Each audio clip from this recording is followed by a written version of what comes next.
시어머니는 우리가 10년간 저축한 돈으로 산 고급스럽게 인테리어된 거실 소파에 앉아 계셨다.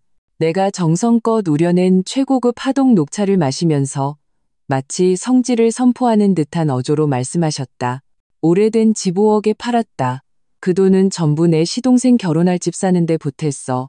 다음 주부터는 내가 여기 들어와서 너희랑 같이 살 거다. 남편 박민주는 마치 1초라도 늦으면 안 된다는 듯 황급히 고개를 끄덕였다. 그러고는 한 가닥의 애원과 불안이 섞인 눈빛으로 나를 돌아봤다. 서연아, 어머니 연세도 많으신데 어떻게 생각해? 나는 손에 쥐고 있던 펜을 내려놓고 이 모자를 쳐다보았다. 그들의 눈에는 기대와 당연함만이 가득할 뿐 나에 대한 존중은 단 한치도 없었다.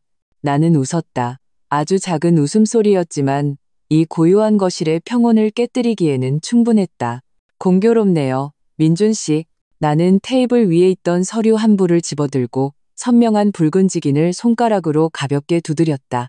아프리카 파견 승인 서류가 막 도착했거든요. 모레 출발해야 해요. 랭리, 시어머니의 표정이 굳어졌다. 하동 녹찬물이 찻잔 밖으로 쏟아질 뻔했다. 아프리카? 거길 어딜까? 너 같은 여자가 그런 험한 곳에 가서 뭘 하겠다는 거냐? 시어머니의 목소리가 꼬리 밟힌 고양이처럼 날카로워졌다. 나는 승인 서류를 테이블 위에 펼쳐 그들이 똑똑히 볼 수 있도록 했다. 아프리카 지역 1년 6개월짜리 도시계획 지원 프로젝트예요. 직급도 높고 대우도 좋죠.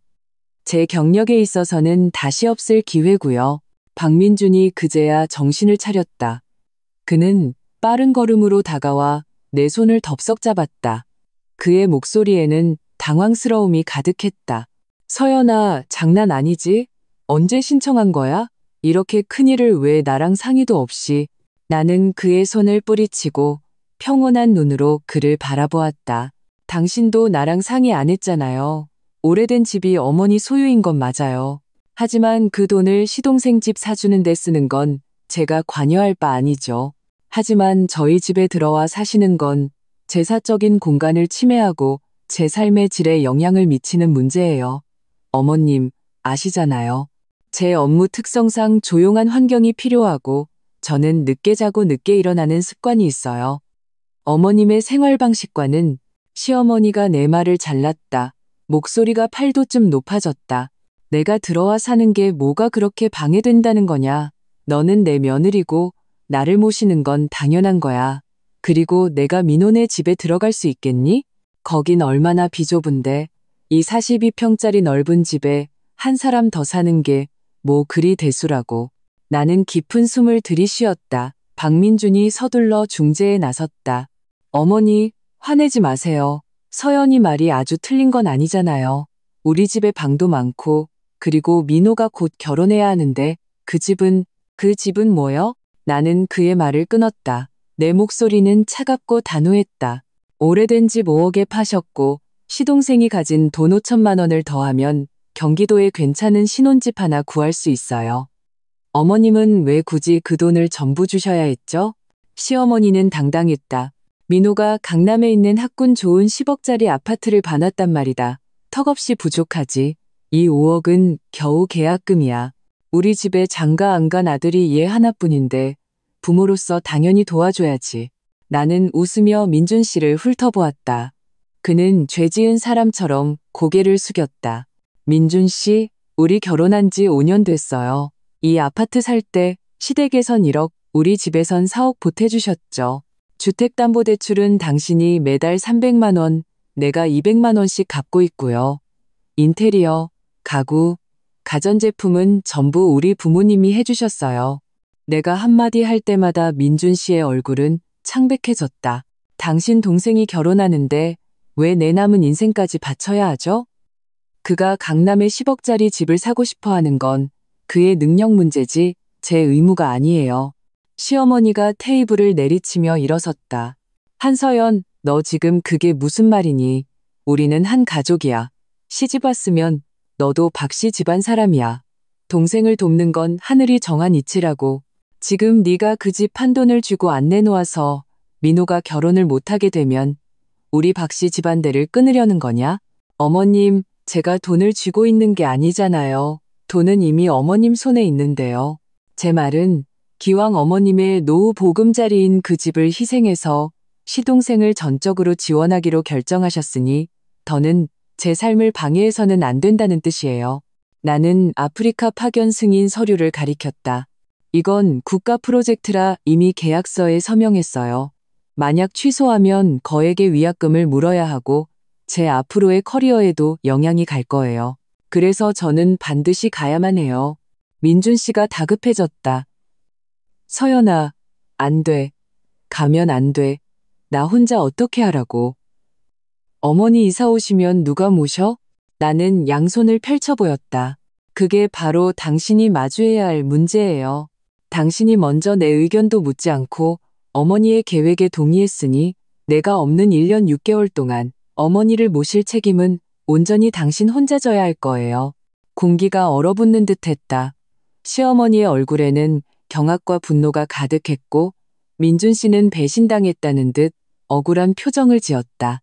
모레 아침 8시 공항에서 배웅해줘요. 나는 말을 마치고 서재로 돌아갔다. 랭아, 서재 문을 닫는 순간 온몸의 기운이 빠져나가는 것 같았다. 내 이름은 한서연, 올해 32세. 도시계획연구원의 핵심 인재다. 나는 어릴 때부터 독립적이고 주체적인 삶을 살도록 교육받았다. 결혼이란 두 성숙한 개인이 만나 더 나은 미래를 함께 만들어가는 것이라고 믿었다. 박민준과 결혼하기 전까지는 결혼하고 나서야 내가 시집온 곳이 거대한 흡혈귀 연합이라는 사실을 깨달았다. 시댁은 전형적인 남아선호 사상이 짙은 집안이었다. 딸은 하나뿐인데 멀리 시집을 갔고 그래서 모든 기대와 자원은 두 아들, 즉 장남인 박민준과 차남인 박민호에게 쏠려 있었다.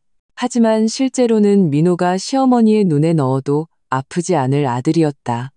민준 씨는 장남임에도 불구하고 집안에서의 위치가 늘 애매했다.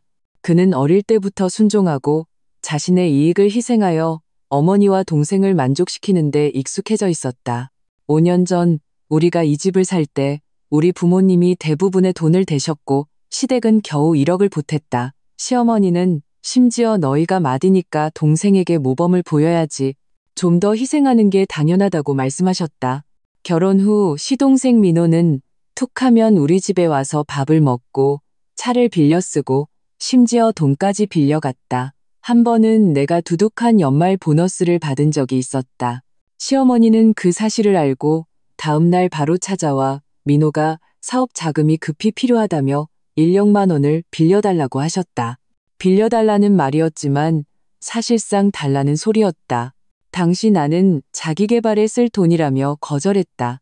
그러자 시어머니는 거실에 오후 내내 앉아서 당신 팔자가 기구하다며 며느리가 마음이 독해서 시동생이 파산하게 생겼는데도 돕지 않는다고 울며 하소연했다. 민준 씨는 옆에서 계속 나를 설득했다. 서연아, 어머니도 딱하시잖아. 그냥 민호 좀 도와주자. 나중에 갚을 거야. 그 순간 나는 마음이 차갑게 식었다. 이 가정을 위해 모든 것을 바쳤지만 내가 힘들게 번 돈을 내 마음대로 쓸 자유조차 없었다. 그때부터 나는 조용히 나만의 퇴로를 준비하기 시작했다. 내가 더 강해지지 않고 나만의 방화벽을 만들지 않으면 언젠가 이 가족에게 완전히 잠식당할 것이라는 걸 깨달았다. 반년 전 우리 연구원에서 전국 단위의 해외 지원 프로젝트 선발 공고가 떴다. 그 중에는 난이도가 가장 높지만 보상 또한 가장 큰 아프리카 도시계획 프로젝트가 포함되어 있었다. 나는 주저없이 지원서를 제출했다. 이 프로젝트는 해외 파견이라는 이름으로 알려져 있어 듣기에는 위대하고 힘들어 보이지만 실제로는 평소 월급의 3배에 달하는 대우와 높은 명예, 그리고 승진에 유리한 경력을 보장해주는 기회였다. 나는 민준 씨에게 이 사실을 계속 숨겨왔다. 적절한 시기를 기다리고 있었던 것이다. 그리고 오늘 시어머니와 민준 씨가 내게 절호의 기회를 만들어 주었다. 그들은 내가 묵묵히 희생하는 가정주부, 마음대로 주무를 수 있는 며느리라고 생각했다. 그들은 틀렸다. 링산, 다음 날 집안은 아수라장이었다.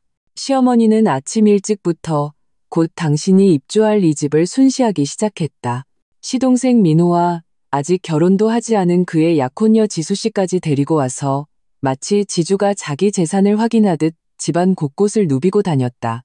지수씨는 전형적인 강남 스타일의 세련된 여성이었지만 눈빛에는 영악함과 계산적인 태도가 엿보였다. 그녀는 내 드레스룸을 가리키며 시어머니에게 말했다. 어머님, 이 드레스룸 너무 크네요. 민호 씨 옷 둘 데도 없는데 어머님 이사 오시면 서연 씨 옷 좀 치우고 이 방은 민호 씨 서재로 만들면 되겠어요. 시어머니는 입이 귀에 걸릴 듯 웃으며 맞장구를 쳤다. 그래, 바로 그거지. 서연이 걔 여자 혼자 옷이 뭐 그리 많이 필요하다고. 우리 민호 서재가 제일 중요하지. 나는 부엌에서 과일을 담아 나오다가 그 말을 듣고 손에 든 접시를 떨어뜨릴 뻔했다. 지수씨, 착각하셨네요. 나는 다가가서 평온하지만 누구도 반박할 수 없는 위압감이 서린 목소리로 말했다. 첫째, 이 집의 주된 소유권자는 저예요. 둘째, 이 드레스룸은 제 개인 공간입니다. 제 허락 없이는 누구도 들어올 수 없어요. 셋째, 시동생이 서재가 필요하다면 경기도에 마련할 신혼집에 만드는 걸 고려해보세요. 지수 씨의 얼굴이 굳어졌다. 내가 감히 자기 면전에서 반박할 줄은 몰랐던 모양이다. 그녀는 지원을 요청하듯 시어머니를 쳐다봤다. 시어머니가 즉시 발끈했다. 한서연, 너 지금 그게 무슨 태도니? 지수는 곧 우리 집안 며느리가 되래야 우리 박씨 집안 사람인데 네가 좀 너그럽게 굴면 안 돼? 너그러울 수는 있죠. 하지만 제 최소한의 경계선을 넘어서까지 너그러울 수는 없어요. 나는 과일 접시를 테이블에 내려놓고 시어머니를 똑바로 쳐다봤다. 어머님, 이 집에 들어와 사시는 건 환영해요. 하지만 명심하세요. 여긴 제 집이지 어머님이나 시동생의 집이 아니에요. 제 생활 습관이나 제 물건 배치에 대해 어머님은 간섭할 권리가 없으세요. 너 지금 날 내쫓겠다는 거냐? 시어머니는 분노로 온몸을 떨었다. 제가 내쫓는 게 아니에요. 어머님 아드님이 모시겠다고 한 거죠. 나는 민준 씨를 쳐다보았다. 그는 부엌 문가에 숨어서 못 들은 척하고 있었다. 박민준 씨, 이리 나와요. 내가 소리치자 민준 씨가 마지못해 쭈뼛거리며 나왔다. 그는 어머니와 나를 번갈아 보며 난처한 표정을 지었다. 서연아, 말이 너무 심하잖아. 어머니는 어른이신데 어른이면 제 삶의 공간과 직업 계획을 마음대로 결정해도 되나요? 나는 냉소했다. 당신들 가족 모두가 시동생 결혼을 위해 제 이익을 희생하는 게 당연하다고 생각한다면 저 역시 제 이익을 지켜야겠어요. 나는 소파 앞으로 걸어가 등기부등본 사본을 집어들었다. 거기에는 내 이름이 민준 씨 이름보다 먼저 적혀 있었다. 이 집 대출금 아직 20년 남았어요. 제가 떠나는 날부터 저는 단 1원도 내지 않을 겁니다. 시어머니와 지수 씨의 얼굴이 순식간에 굳어졌다. 한서연, 너 무슨 뜻이야? 민준이 혼자 대출금을 다 갚으라는 거야? 시어머니가 경악하며 외쳤다. 나는 고개를 끄덕였다. 제가 1년 6개월 동안 떠나서 이 집의 편의를 누리지 못하는 만큼 모든 가계 지출은 당연히 남아있는 사람이 부담해야죠. 대출금, 관리비, 수도세, 가스비는 물론이고 어머님 부양비와 생활비까지 포함해서요. 민준 씨는 망연자실했다. 그의 월급에서 원래 내던 대출금 300만 원에 내 몫인 200만 원까지 더하면 총 500만 원이었다. 그의 월급은 세후 700만 원 남짓이었다. 거기서 생활비까지 빼면 남는 돈이 거의 없었다. 서연아, 이럴 수는 없어.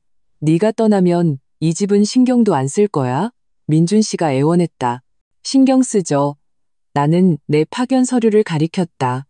저는 조국의 먼 땅에서 국가에 기여하고 있잖아요. 이건 큰 사랑이죠.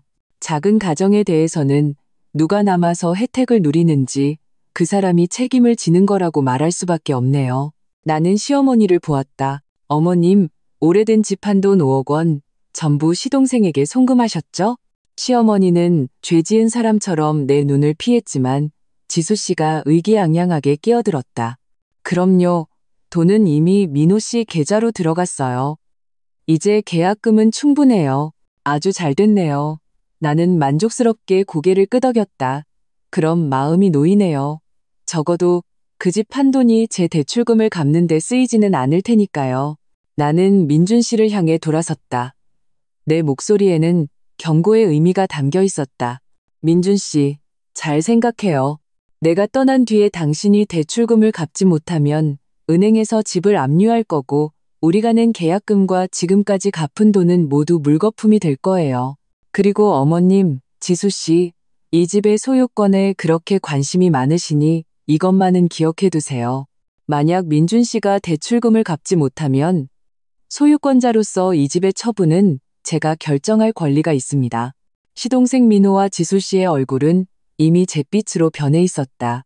그들은 평소에 말이 없고 순종적이었던 이 여자가 한번 마음먹고 독해지면 이렇게까지 상대하기 어렵다는 것을 깨달았다. 링스의 시어머니는 금세 전략을 바꾸었다. 그녀는 감성팔이를 시작하며 가족애와 도덕으로 나를 옭아매려 했다. 서연아, 얘 좀 봐. 이렇게 착한 아이가 어떻게 간다고 하니? 네가 가면 민준이가 얼마나 외롭겠어? 부부가 어떻게 장기간 떨어져 지낼 수 있겠니? 시어머니는 내 손을 잡고 눈물을 쥐어짰다. 어머님, 제가 장기간 떨어져 지내는 게 아니에요. 제 경력 발전을 위해 1년 6개월 동안 일하러 가는 것뿐이에요. 나는 정중하게 손을 뺐다. 어머님도 늘 남자는 일이 중요하다고 하셨잖아요. 여자도 마찬가지예요. 하지만 그 일은 너무 힘들잖아. 아프리카라니 얼마나 덥고 위험한데 만약 몸이라도 상하면 어떡해. 넌 가정을 돌보지 않는 거야. 어머님, 걱정 마세요. 회사에서 최고의 의료 지원을 보장해줘요. 그리고 이번 파견은 원장님께서 직접 지명하신 거라 저에게 의미가 매우 큽니다. 나는 여행 가방을 꺼내 상징적으로 옷을 챙기기 시작했다. 사실 중요한 서류와 자료는 이미 다 준비해둔 상태였다. 민준 씨는 마침내 문제의 심각성을 깨달았다. 그는 나를 침실로 끌고 가 낮은 목소리로 애원했다. 서연아, 제발 가지마. 나를 위해서, 이 가정을 위해서 내가 어머니께 말씀드릴게. 들어오지 마시라고. 민호는 그냥 오래된 집에서 대충 살라고 할게. 나는 그를 차가운 눈으로 쳐다보았다. 민준 씨, 너무 늦었어요. 당신의 결정은 이미 내려졌고 당신의 어머니와 동생은 이미 제 최소한의 경계선을 짓밟았어요. 제가 예전부터 말했잖아요. 저에게는 독립적인 공간이 필요하고 존중받아야 한다고요. 그런데 당신은요? 당신은 항상 조용히 넘어가는 것만 생각하고 당신 어머니와 동생을 만족시키는 것만 생각했잖아요. 나는 그냥 네가 힘들어할까봐 그가 중얼거렸다. 제가 힘들어할까봐가 아니죠. 당신 어머니가 힘들어할까봐 두려웠던 거겠죠. 나는 비웃었다. 당신은 어머니가 화내고 우는 게 무서워서 당신의 표면적인 효심과 평화를 유지하기 위해 제 이익을 희생시킨 거예요. 이제 제가 제 결정을 내렸어요. 당신을 탓하지도 당신과 싸우지도 않았어요. 그저 당신들의 결정을 평온하게 받아들이고 그에 대한 제 대응을 했을 뿐이에요. 나는 그의 앞으로 다가가 단호한 어조로 말했다. 민준 씨, 선택지를 2개 줄게요. 첫째, 지금 당장 어머니께 가서 그 집 한도는 노후 자금이니 반드시 따로 모아둬야 하고 민호의 신혼집은 그가 알아서 해결해야 한다고 말씀드려요. 어머님은 이 집에 들어오실 수 없고 오래된 집에 사시거나 따로 집을 얻으셔야 한다고요. 그렇게 하면 저도 파견을 취소할게요. 민준 씨는 즉시 고개를 저었다. 안 돼. 돈은 이미 민호에게 줬어. 어머니가 어떻게 그걸 다시 달라고 하시겠어. 스트레스로 쓰러지실 거야. 그럼 2번째 선택지예요. 내 눈빛이 날카로워졌다. 나는 모레 떠날 거고 당신은 집에서 당신 어머니와 동생 그리고 매달 500만 원의 대출금을 혼자 감당해야 해요. 마음의 준비를 하세요. 앞으로 1년 6개월은 아주 힘들 거예요. 서연아, 이건 나를 벌주는 거잖아. 그의 얼굴에는 불공평하다는 표정이 가득했다. 아니요. 나 자신을 보호하는 거예요. 나는 여행 가방을 닫았다. 이건 당신의 나약함과 무책임함에 대한 대가예요. 만약 이 시간 동안 당신이 진정으로 남편이 되는 법 한 가정의 책임을 지는 법을 배운다면 아마 1년 6개월 후에 우리 결혼 생활은 희망이 있을 거예요. 하지만 만약 당신이 해내지 못하고 집안을 엉망으로 만들고 대출금을 갚지 못한다면 돌아오자마자 이혼할 거예요. 나는 침대 머리맡에 이혼 서류 초안을 놓았다. 민준 씨는 그 서류를 보고 완전히 무너졌다. 그는 한서연이 절대 빈말을 하는 사람이 아니라는 것을 알고 있었다. 그는 밖으로 뛰쳐나가 시어머니와 따지기 시작했지만 그의 목소리는 곧 시어머니의 날카로운 울음소리에 묻혀버렸다. 이 불효자식, 여자 하나 때문에 내 어미를 속 터져 죽게 할 셈이냐. 나는 밖에서 들려오는 소란을 조용히 들으며 마음의 평정을 유지했다. 나는 떠나야만 했다. 이 터무니없는 소동을 피하기 위해서뿐만 아니라 나와 민준 씨의 관계를 완전히 재정립하기 위해서였다. 링후, 밖의 전쟁은 격화되었다. 시어머니의 울음소리는 점점 더 커져 마치 한 편이 잘 짜인 연극 같았다. 서연아, 네가 우리 모자를 이렇게 죽이려는구나. 여자 혼자 그 먼 곳에 가서 뭘 하겠다는 거니? 넌 우리 박씨 집안을 버리려는 거고 민준이 혼자 대출금 갚게 해서 이 집을 네가 독차지하려는 속셈이지. 민준 씨의 목소리에는 울음이 섞여 있었다. 어머니, 그만하세요. 서연이는 그런 뜻이 아니에요. 그냥 바로 그런 뜻이야. 시어머니의 목소리는 히스테릭한 분노로 가득했다. 쟤는 내가 싫은 거야. 민호도 싫고. 우리 박씨 집안이 잘 되는 꼴을 못 보는 거라고. 한서연, 똑똑히 들어. 네가 감히 떠나기만 해봐. 내가 이 집에서 죽어버려서 네가 얼마나 불효막심한 며느리인지 온 세상 사람들이 다 알게 할 테니까. 나는 문을 열고 조용히 밖으로 나갔다. 시어머니는 나를 보자마자 울음을 멈추고 원망과 위협이 가득한 눈으로 나를 노려보았다. 어머님, 죽음으로 저를 협박하시려는 건가요? 유감스럽네요. 나는 거실 중앙으로 걸어가 민준 씨, 시어머니, 민호, 지수 씨 네 사람을 훑어보았다. 우선 명확히 하셔야 할 게 있어요. 제가 이번에 파견을 가는 건 국가 프로젝트이고 영광스러운 임무입니다. 호강하러 가거나 놀러 가는 게 아니에요. 제 경력을 위해 노력하고 국가에 기여하는 겁니다. 둘째, 박민준 씨는 어머님의 아들이고 어머님을 부양하는 것은 그의 의무입니다. 저는 며느리로서 결혼 생활 동안 제가 해야 할 책임을 다했습니다. 이제 제가 집에 없으니 그 책임은 당연히 그가 져야 합니다. 셋째, 오래된 집을 판 돈 5억 원은 어머님과 아버님이 평생 고생해서 모은 돈입니다. 어머님은 그 돈으로 경기도에 작은 집을 사시거나 편안한 아파트를 임대해서 안락한 노후를 보내실 수도 있었습니다. 아직 결혼도 안 한 아들에게 모든 돈을 쏟아붓고 이제 와서 큰아들 피를 빨아먹으려 하시면 안 되죠. 시어머니는 화가 나서 입술이 하얗게 질렸다. 헛소리, 내 돈이야. 내가 누구에게 주든 내 마음이야. 맞아요. 어머님 돈이고 어머님 마음대로 하실 권리가 있죠? 나는 고개를 끄덕였다. 하지만 어머님의 재산을 처분하신 후에 저에게 제 재산과 공간을 희생해서 어머님의 비합리적인 결정을 책임지라고 요구하실 수는 없습니다. 나는 민준 씨를 보았다. 그는 마치 못 박힌 인형처럼 어떻게 해야 할지 전혀 모르는 표정이었다. 박민준 씨, 내일 아침 8시에 저는 반드시 출발해야 해요. 당신이 배웅하지 않으면 저 혼자 택시 타고 공항에 갈 거예요. 만약 우리 결혼 생활을 지키고 싶다면 어머님이 이 집에 계시는 1년 6개월 동안 모든 집안일을 잘 처리하고 대출금도 제때 갚으세요. 제가 떠난 후에 제 방 열쇠는 제가 가져갈 거고 제 개인 물건에는 누구도 손대지 마세요. 만약 제가 돌아왔을 때 제 물건에 손상이나 분실이 있으면 법적 책임을 묻겠습니다. 내 말 한마디 한마디는 모처럼 시어머니의 마음에 밝혔다. 그녀는 한서연이 이번에는 진심이라는 것을 깨달았다. 더 이상 가정의 화목을 위해 참고 견디는 며느리가 아니었다. 지수 씨가 갑자기 비꼬는 투로 입을 열었다. 서연 언니, 사실은 진작부터 도망가고 싶었던 거 아니에요? 밖에 딴 사람이라도 생겨서 파견 간다는 핑계로 빠져나가려는 거죠? 나는 그녀를 차갑게 쳐다보았다. 지수 씨, 아직 이 집안 사람이 아니니 말 조심하세요. 만약 계속 헛소리를 하면 바로 경찰에 신고해서 명예훼손으로 고소할 겁니다. 당신 입 때문에 민호 씨 결혼식까지 망치기 싫으면 그 입 단속 잘하는 게 좋을 거예요. 지수 씨는 내 기세에 눌려 자기도 모르게 한 걸음 뒤로 물러섰다. 나는 더 이상 그들 중 누구도 쳐다보지 않고 방으로 돌아갔다. 나는 떠나야만 했다.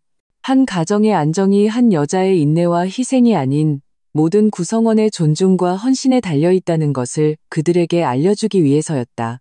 나는 모든 부동산 서류, 내 은행 카드, 통장, 그리고 내 업무 계약서를 모두 금고에 넣고 복잡한 비밀번호를 설정했다. 그리고 휴대폰을 꺼내 내 변호사에게 메시지를 보냈다. 모든 것은 계획대로 진행합니다. 제가 떠난 후 3개월 내에 대출금이 연체되면 즉시 절차를 시작해 주세요. 나는 도박을 하고 있었다. 민준 씨가 아직 나를 사랑하고 있으며 우리의 공동재산이 은행에 넘어가는 것을 보고만 있지는 않을 것이라는 데 걸었다. 더 나아가 시어머니와 시동생이 공짜 식모이자 현금 인출기였던 나를 잃은 후에 거대한 삶의 격차를 견디지 못할 것이라는 데 걸었다. 밤이 깊어지자 민준 씨가 내 방문을 두드렸다. 서연아, 제발 가지 마. 그의 목소리는 울먹이며 후회와 두려움으로 가득했다. 안 갈 수 없어. 나는 문을 열고 그의 지친 얼굴을 보았다. 이건 내 일이고 내 자존심이야.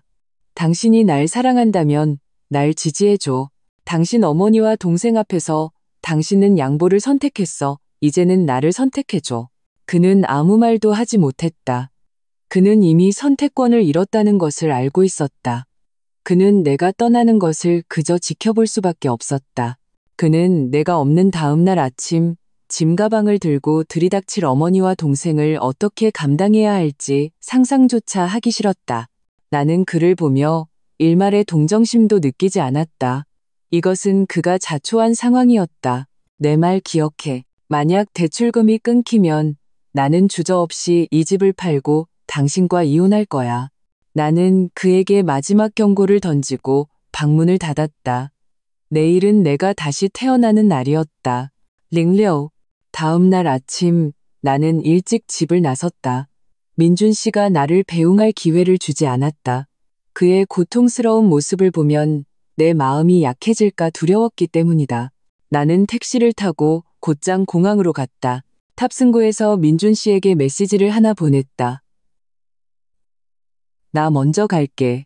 몸 잘 챙기고 집도 잘 부탁해. 그리고 나는 휴대폰을 끄고 아프리카행 비행기에 올랐다. 비행기가 이륙하는 순간 창문 너머로 도시가 레고 블록처럼 작아지는 것을 보며 나는 전례 없는 해방감과 자유를 느꼈다. 내가 떠난 후 박씨 집안에서 얼마나 기가 막힌 소동이 벌어졌는지는 알지 못했다. 시어머니는 민호와 지수 씨를 데리고 크고 작은 짐을 든 채 오전 10시에 정확히 입주했다. 들어오자마자 시어머니는 민준 씨에게 지시하기 시작했다. 민준아, 서연이 방에 있는 저 화장품 병들 좀 다 치워라. 보기만 해도 정신사납다. 민호 컴퓨터 책상을 저 방으로 옮겨. 앞으로 민호는 저기서 일할 거야. 민준 씨는 잠시 망설였다. 어머니, 서연이가 자기 방에는 아무도 들어가지 말라고 했어요. 지가 뭔데, 여긴 내 집이야. 내가 들어왔으니 이제 내 맘대로 할 거야. 시어머니는 기세등등했다. 민준 씨는 마지못해 내 침실 문고리를 돌렸지만 문은 잠겨 있었다. 어머니, 서연이가 열쇠를 가져갔어요. 민준 씨가 난처하게 말했다. 시어머니의 얼굴이 즉시 시커멓게 변했다. 세상에, 미쳤구나. 누굴 막으려고 저러는 거야? 자물쇠 부숴버려. 민준 씨는 감히 부수지 못했다. 만약 그랬다간 서연이가 돌아와서 집안을 뒤집어 놓을 것을 알았기 때문이다. 그는 겨우 시어머니를 달랬다. 어머니, 민호 너희는 일단 손님방을 써. 거기가 더 크고 햇볕도 잘 들어. 시어머니는 마지못해 동의했지만 새로운 문제가 곧 터져 나왔다. 시어머니는 우리 집의 스마트홈 기기를 전혀 사용할 줄 몰랐다. 식기세척기, 로봇 청소기, 스마트 오븐 등은 모두 내가 해외에서 까다롭게 고른 것들이었다. 조작 화면은 모두 영어였고 특정 앱에 연결해야만 사용할 수 있었다. 평생 간단한 가전제품만 사용해온 시어머니는 도무지 사용할 수가 없었다. 밥솥으로 밥을 지으려 해도 스마트 기능 때문에 쌀 종류와 식감을 휴대폰으로 설정해야 했고, 온수기를 쓰려 해도 음성으로 제어해야 했다. 점심때가 되자 시어머니는 민준 씨가 근사한 점심을 차려주길 기대했다. 민준아, 가서 돼지갈비찜 좀 하고 닭백숙도 끓여라. 민준 씨는 평소 집에서 부엌에 들어가 본 적도 없었다. 모든 식사는 내가 준비했다. 그는 마지못해 냉장고를 열었지만 냉장고는 텅 비어 있었다. 내가 떠나기 전에 모든 신선 식재료를 버리고 냉동 만두 몇 봉지만 남겨두었기 때문이다. 어머니, 집에 먹을 게 없어요. 없으면 사와야지. 민준 씨는 서둘러 근처 마트로 달려갔지만 돌아왔을 때는 이미 1시간이 훌쩍 지나 있었다. 시어머니와 지수 씨는 배가 고파 아우성이었다. 한서연, 저 여자 진짜 독하다. 이건 우리한테 일부러 복수하는 거야. 시어머니가 분노하며 테이블을 쳤다. 민준 씨를 더욱 절망시킨 것은 다음 날 출근해서야 내가 집의 모든 공과금을 자동이체로 바꾸고 결제 카드를 모두 그의 주카드로 설정해 놓았다는 사실을 발견한 것이다. 대출금, 관리비, 수도세, 가스비는 물론이고 내가 매달 집으로 주문하던 꽃 구독과 원두 구독 비용까지 한 푼도 빠짐없이 그의 카드에서 빠져나갔다.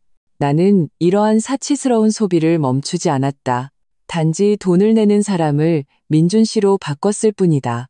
민준 씨는 줄줄이 찍히는 결제 내역을 보며 피눈물을 흘렸다.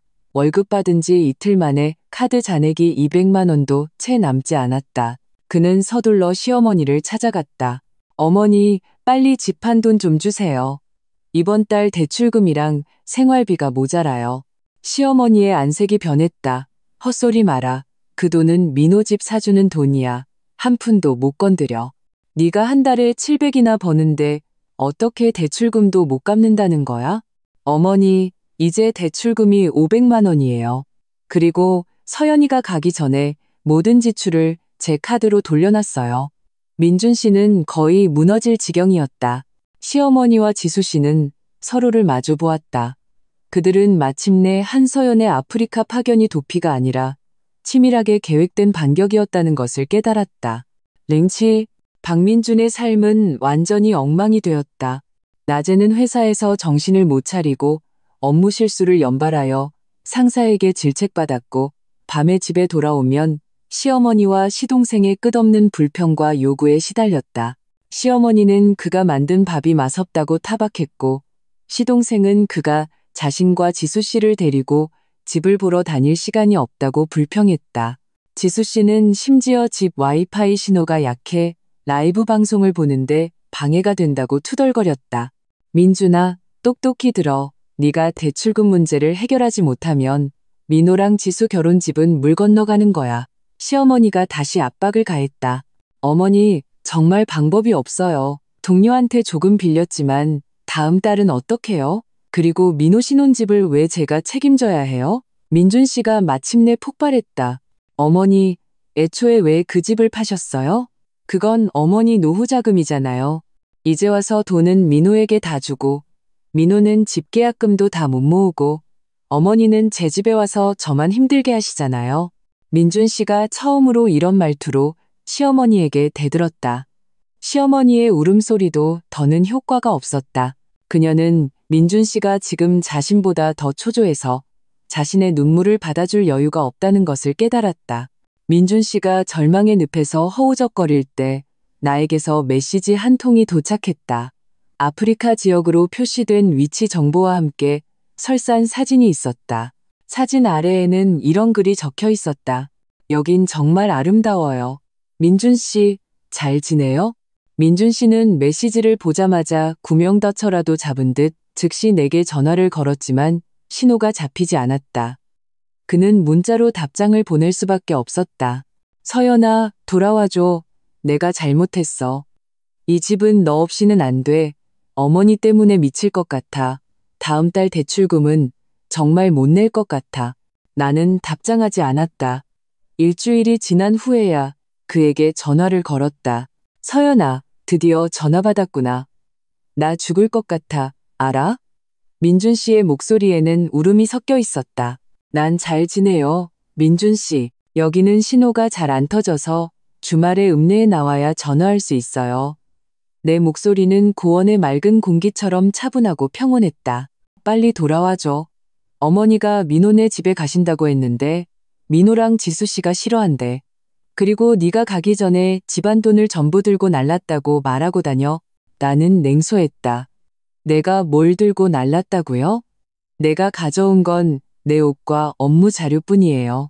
돈은 전부 당신 카드에서 자동으로 빠져나가고 있잖아요. 만약 그 지출이 부당하다고 생각하면 당신이 해지하면 돼요. 해지할 수가 없어. 해지하면 대출이 끊기잖아. 서연아, 도대체 원하는 게 뭐야? 이혼하고 싶은 거야? 이혼은 아직 생각 안 해봤어요. 나는 말했다. 민준 씨, 이제야 한 가정을 꾸려가는데 얼마나 많은 돈과 노력이 필요한지 알겠어요? 알겠어, 정말 알겠어. 서연아, 날 용서해줘. 다시는 너 힘들게 하지 않을게. 이제 와서 그런 말은 너무 늦었어요. 내 목소리는 단호했다. 당신은 당신의 이전 행동에 대해 책임을 져야 해요. 내가 어떻게 해야 돌아올 수 있는지 알고 싶다고 했죠? 민준 씨가 다급하게 말했다. 응, 말해줘. 뭐든지 다 할게. 첫째, 당신 어머니와 민호에게 명확한 답을 줘야 해요. 오래된 집안 돈의 일부를 반드시 돌려받아서 어머니의 노후연금 신탁기금으로 만들어야 해요. 그 돈은 민호가 절대 손댈 수 없도록. 둘째, 당신 어머니, 동생과 확실하게 선을 그어야 해요. 앞으로 집안의 어떤 결정이든 반드시 우리 부부가 함께 상의하고 최종 결정권은 나에게 있어요. 셋째, 만약 당신이 이반년을 무사히 버티고 모든 대출금을 제때 갚는다면 프로젝트를 조기 종료하고 돌아가는 걸 고려해 볼게요. 늦어도 반년 후에요. 하지만 만약 당신이 해내지 못하면 민준 씨가 긴장하며 물었다.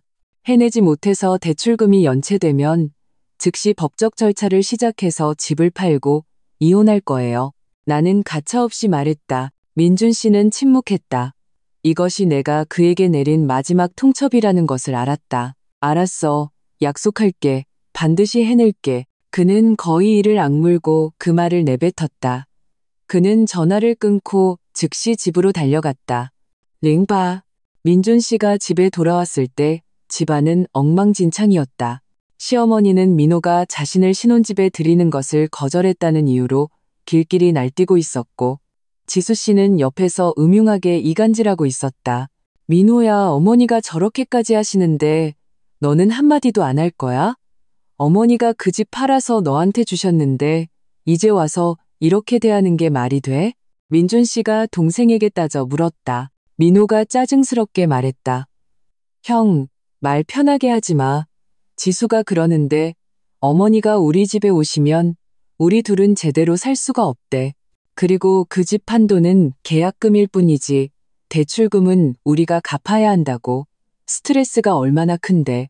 민준 씨는 그 말을 듣고 마음이 완전히 차가워졌다. 그 집 한돈 돌려받아야겠어. 민준 씨가 갑자기 말했다. 시어머니, 민호, 지수 씨 세 사람 모두 경악했다. 내가 말했지.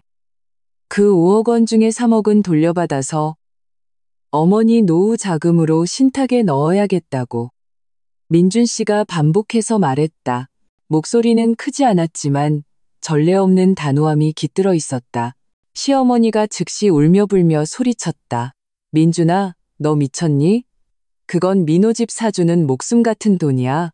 목숨 같은 돈이요? 민준 씨가 냉소했다. 어머니는 당신의 노후 보장을 전부 민호에게 주고 저와 서연이가 어머니를 부양하길 바라셨죠. 그게 공평하다고 생각하세요? 이제 서연이는 떠났고 대출금과 생활비가 전부 제 어깨에 지워졌어요. 저는 숨 쉴 틈도 없다고요. 그는 시어머니를 가리켰다. 어머니가 지금 사시는 이 집, 서연이가 대부분의 돈을 내서 산 거예요. 이제 서연이가 파견을 갔고 만약 대출금이 끊겨서 집이 넘어가면 우리 가족 전부 길바닥에 나앉아야 해요. 민호와 지수 씨의 얼굴이 새하얗게 질렸다. 그들은 민준 씨가 더 이상 마음대로 주무를 수 있는 만만한 사람이 아니라는 것을 깨달았다. 민호야, 돈 보내. 민준 씨의 말투는 거절을 용납하지 않았다. 형, 이럴 순 없어. 나 이미 집 계약금 냈단 말이야. 민호가 당황했다. 그건 내 사정이지. 민준 씨는 냉정했다. 만약 지금 돈을 보내지 않으면 바로 변호사와 상담해서 너를 부모부양 자산 불법 점유로 소송 걸 거야. 그렇게 되면 너는 이 돈을 잃을 뿐만 아니라 어머니의 신뢰도 잃게 될 거야. 민준 씨는 민호가 돈을 잃는 것보다 어머니라는 현금 인출기를 잃는 것을 더 두려워한다는 것을 알고 있었다. 결국 민준 씨의 강경한 태도에 민호는 굴복했다. 그는 3억 원을 민준 씨 계좌로 송금했다. 민준 씨는 즉시 그 돈을 내가 지정한 신탁기금 계좌에 입금하고 엄격한 인출 조건을 설정했다.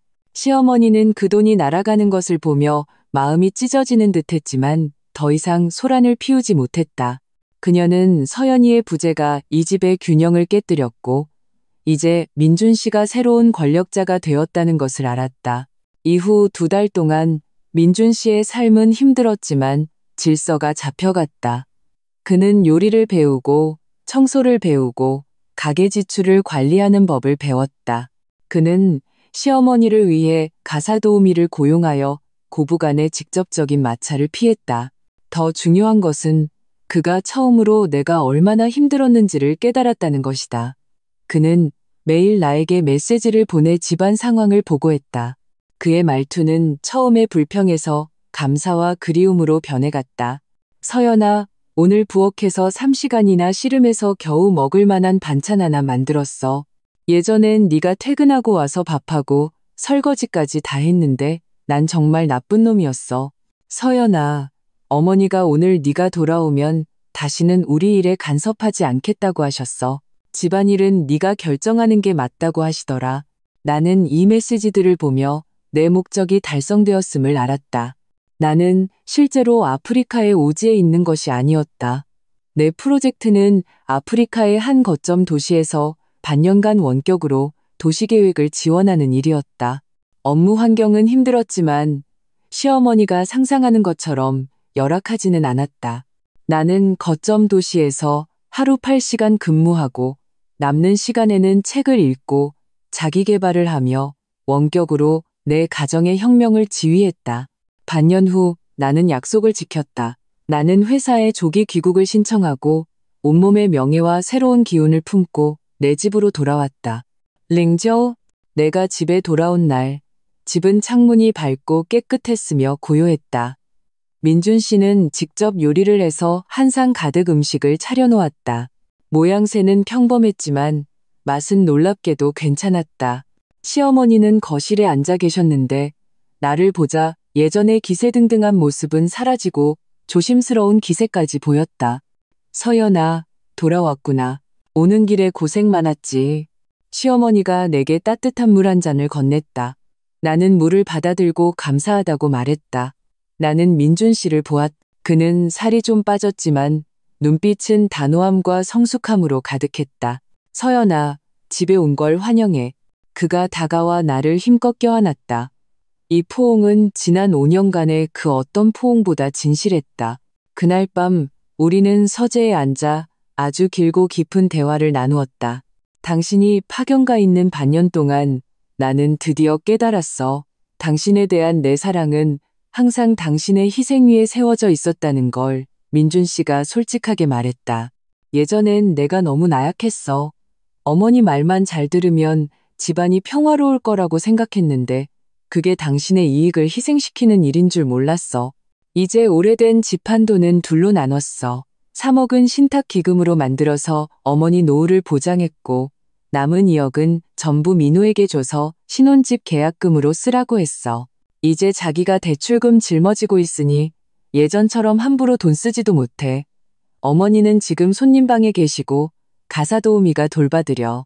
평소에는 거실에만 계시고 우리 침실이나 서재에는 들어오지 않으셔.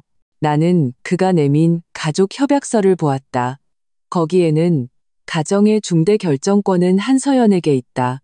대출금과 생활비는 공동 부담하지만 한서연의 경력 발전을 반드시 존중한다 등의 조항이 적혀 있었다. 민준 씨, 이 협약서 진심이에요? 내가 물었다. 맹세할게. 그는 진지한 눈으로 나를 보았다. 서연아, 당신을 한 번 잃어봤어. 다시는 잃고 싶지 않아. 나는 이 가정을 사랑하지만 당신을 더 사랑해. 내 마음속의 모든 얼음이 그 순간 녹아내렸다. 나는 손을 뻗어 그를 안았다. 좋아요. 당신을 믿을게요. 하지만 기억해요. 만약 또다시 이런 일이 생긴다면 다시는 기회를 주지 않을 거예요. 가정의 권력 구조는 이 파견 소동을 통해 완전히 역전되었다. 나는 더 이상 참고 견디는 며느리가 아니라 이 가정의 조타수가 되었다. 시어머니는 이제 내가 언제든 이 집을 떠날 능력과 배짱이 있으며 민준 씨에게 모든 결과를 감당하게 할 결단력이 있다는 것을 알기에 나를 경외심을 갖고 대했다. 시동생 민호도 엄청난 대출금 압박 속에서 정신을 차리고 열심히 일하기 시작했다. 더 이상 형과 형수의 지원을 기대할 수 없다는 것을 깨달았기 때문이다. 나는 업무에 복귀했고 해외 파견 경력 덕분에 순조롭게 승진하여 연구원 최연소 부원장이 되었다. 내 수입은 크게 늘었고 사회적 지위도 점점 높아졌다. 민준 씨 역시 혼자 힘으로 가정의 위기를 해결하는 능력을 인정받아 회사에서 상사의 인정을 받았다. 주말 우리 가족은 식탁에 둘러앉아 식사를 했다. 시어머니는 더 이상 민호가 제일 중요하다고 말하지 않고 내게 반찬을 덜어주며 일이 순조로운지 물었다. 서연아, 네가 이번에 파견 다녀온 게 정말 우리 박씨 집안의 자랑이다. 이제 이웃들도 네가 큰 인물인 줄 다 안다. 시어머니의 목소리에는 자부심이 묻어났다. 나는 웃었다. 내가 파견을 간 진짜 의미가 박씨 집안의 명예를 위해서가 아니라 나 자신의 빛나는 미래를 쟁취하기 위해서였다는 사실은 말하지 않았다. 우리가 겪었던 가정의 위기는 많은 현대 가정이 겪는 문제의 축소판이다. 전통적인 가치관과 현대적인 독립 여성의 가치관이 충돌할 때 종종 완전한 변혁을 거쳐야만 새로운 균형에 도달할 수 있다. 나의 해외 파견은 바로 이 변혁의 도화선이었다. 그것은 나에게 결혼의 본질을 깨닫게 했고 내 남편에게는 책임과 존중의 중요성을 일깨워 주었다. 식사 후 민준 씨가 자발적으로 설거지를 했다. 그는 나를 보며 웃었다. 서연아, 예전에 당신이 나더러 철없는 아이라고 했지. 이제야 내가 어떻게 해야 제대로 된 남편이 되는지 알 것 같아. 나는 그의 곁으로 다가가 어깨를 가볍게 두드렸다. 늦지 않았어. 창밖의 햇살이 따사로웠다. 나는 눈앞의 조화로운 풍경을 보며 만족감에 젖었다. 나는 어처구니 없어 보이는 한 번의 탈출로 가정의 존중을 얻고 자아 실현을 이루었다. 이것이야말로 진정한 승리였다.